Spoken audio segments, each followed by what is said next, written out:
Now here I have 10 talents. Here's a dumb question.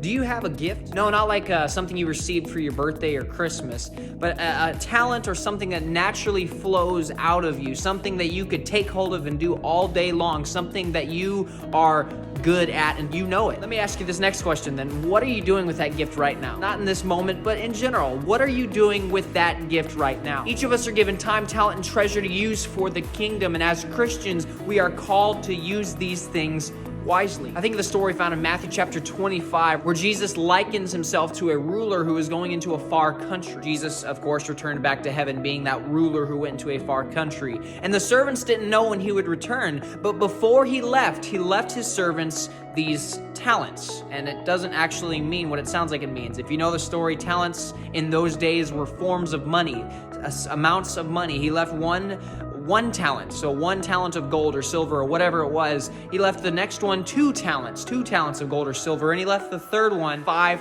talents.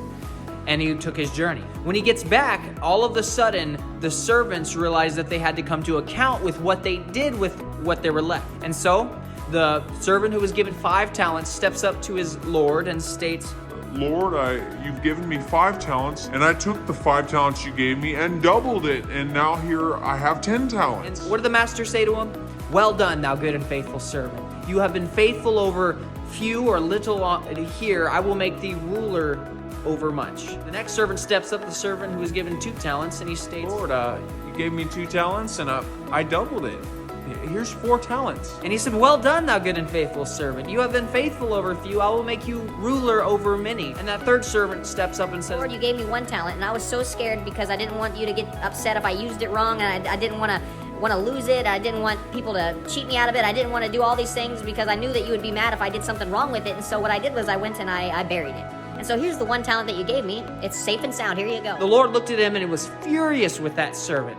Why? Because he gave him something to use with the intent that he would use it, and he did nothing with it. And such is the same with us as Christians who are given time, talents, and treasures, things that we are supposed to use for the kingdom. It is not the amount in which we're given, but what we do with it that matters. Let me say that again. It is not the amount in which we are given, but what we do with it is what matters. You see that servant that had the most, he doubled his, and he got the same answer that the servant who had 2 that doubled his received, and that was, Well done, thou good and faithful servant. they became rulers. And something else to note, the talent that was not used by the one who was foolish and wicked, as the scripture calls him, was given to the one who was the most diligent with what he had. Think about that. Don't let your talent go to waste. Love y'all.